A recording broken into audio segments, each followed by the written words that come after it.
Deu ruim para o gabinete do golpe. Bolsonaristas admitem que as manifestações da esquerda contra a PEC da bandidagem enterraram as chances de anistia e de qualquer outro arrego para Jair Bolsonaro. Quem vai contar essa história pra gente é o Pedro Zambarda aqui no plantão do Meteoro.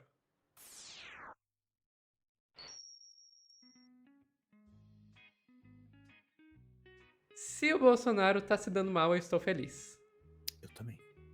Se os bolsonaristas estão se dando mal, porque o Bolsonaro já vai ser preso, né? O Bolsonaro já foi condenado. E vai ser mais condenado, né, Sofia? Aliás, você e a Ana fizeram um belíssimo trabalho lá no Telescópio. Assistam junto com os outros programas que a gente está soltando aqui para membros e depois para o público em geral.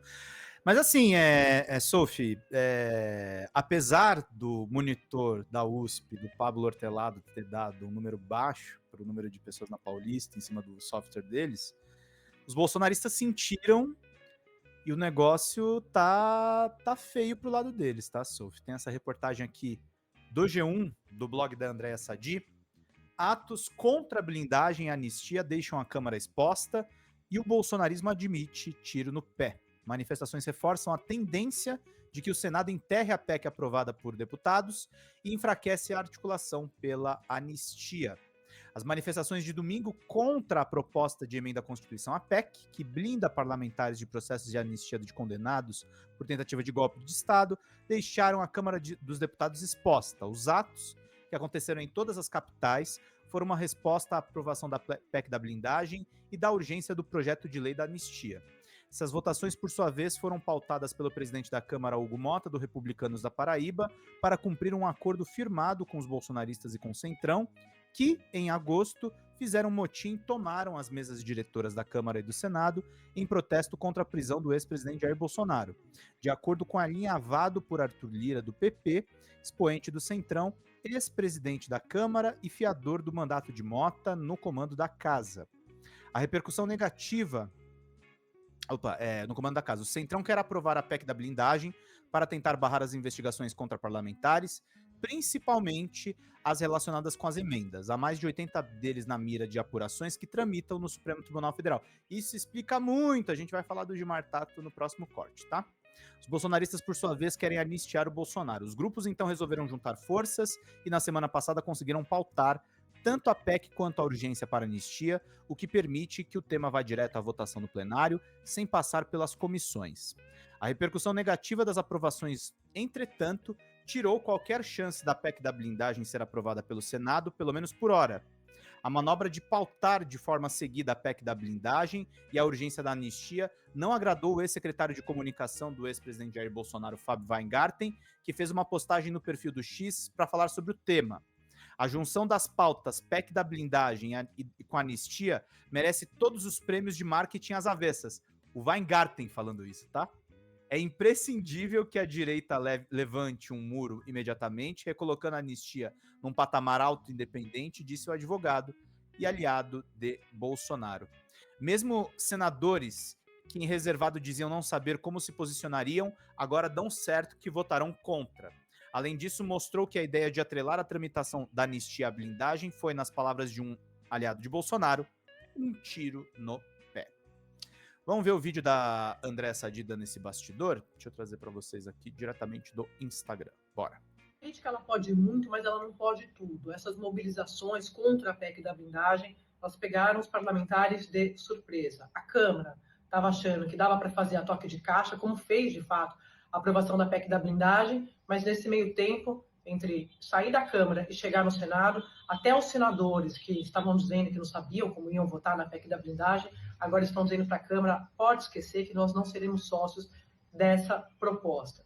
O político tem medo de eleição, tem medo de rua, apesar de nas últimas semanas parecer que eles estavam mais preocupados com prisão do que com eleição, né? Porque estavam avançando com essa PEC da blindagem, mas eles se assustaram com essa mobilização toda. E mais, estão me dizendo nos bastidores que essa articulação de juntar anistia com PEC da blindagem foi um tiro no pé, porque eles não vão levar nenhuma nem outra e vão levar sim o desgaste, porque está colado neles agora a ideia junto à sociedade de que eles defenderam esse pacote que visa a impunidade de parlamentares. Então esse é o bastidor da Andréa Sadi, E uma reportagem grande do UOL também, eu só vou ler o título, mas traz aqui: esquerda volta a mobilizar população com um tiro pela culatra de Hugo Mota. Reportagem assinada pela Júlia Afonso, Lucas Lucena e o Pedro Lopes. E assim, Sophie, o que está se mostrando é uma coisa que a esquerda está entendendo de uma vez por todas, é o seguinte: sim, o Bolsonaro tem, desde antes da eleição dele de 18, um gabinete do ódio que é irrigado por grana e um engajamento muito acima do normal. Isso teve umas oscilações com o tempo, mas sempre se manteve à frente da esquerda nas redes sociais.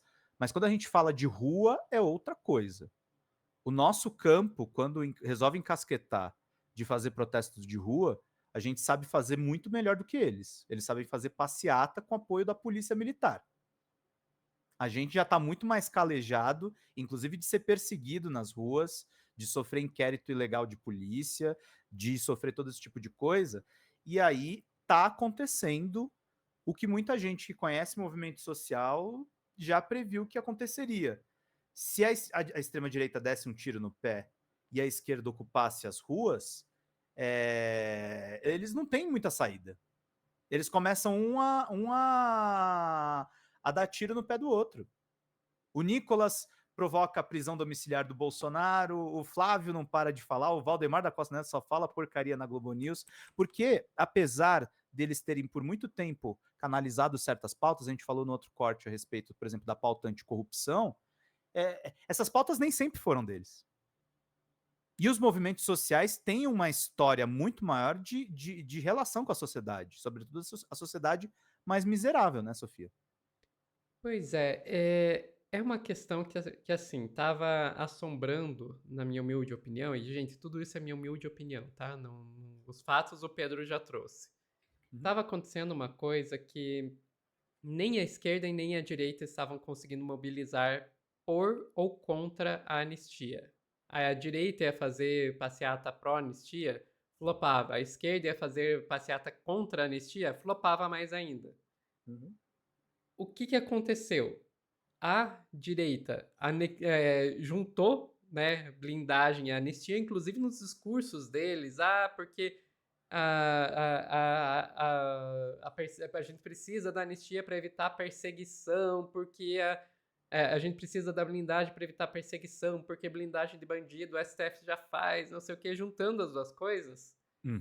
E, ao contrário da questão da anistia, que aparentemente não mobiliza ninguém, nem um lado nem outro, essa questão da blindagem toca na questão da corrupção, e a corrupção mobiliza. A gente já viu isso com o impeachment da Dilma, a gente já viu isso com a Lava Jato, a gente já viu isso. A questão da corrupção mobiliza. Então, quando a esquerda vai lá e chama manifestação contra a PEC da blindagem e da anistia, não foi a esquerda que juntou as duas coisas, a própria direita já tinha juntado, e a PEC da blindagem puxa as pessoas para a rua. Se fosse só uma passeata contra a PL da anistia, manifestação contra a PL da anistia, a gente sabe que ia flopar. Mas eles fizeram esse favor pra gente. E daí vem a questão dos números. Porque o número tá mais ou menos igual.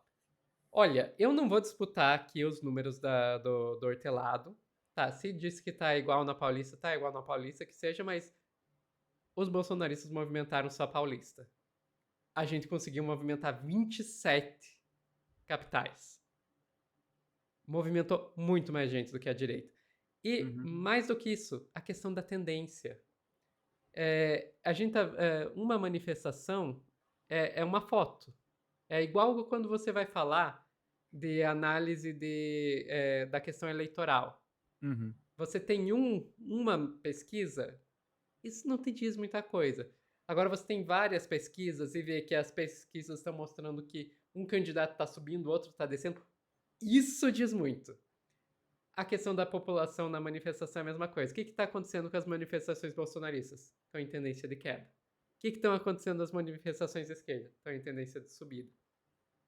É isso. Meu amigo, é só a esquerda continuar fazendo o que ela está fazendo e a direita continuar fazendo o que ela está fazendo. A coisa vai render. Sobre o Monitor e o Hortelado, eu digo só uma coisa, tá? Sabe por que eu contesto os números dele? Ele é um cientista respeitado na USP, só que e ele se era ligado à esquerda. Mas eu nunca esqueço de uma reportagem da revista Época em que ele dizia que era a mesma coisa o DCM e o Terça Livre. Só digo isso, tá? Hortelado, o pior site de esquerda não chega aos pés do que o Terça Livre fez na pandemia. Eu só vou dizer isso. Tá? Tenham responsabilidade. Quando vocês verem os caras que falam assim, não, a gente faz uma análise isenta dos dois lados. A esquerda não fez nada parecido com a extrema-direita na pandemia, tá, gente? Não me venham com essa. Se tem alguém que eu posso criticar o Hortelado de cátedra. Entrevistei ele, Beleza. já ouvi o outro lado. Beleza. Ficamos por aqui, Pedro. Ficamos por aqui, Sophie. Pessoal que está assistindo ao vivo, não saiam daí que a gente já volta com mais notícias no plantão do Meteoro.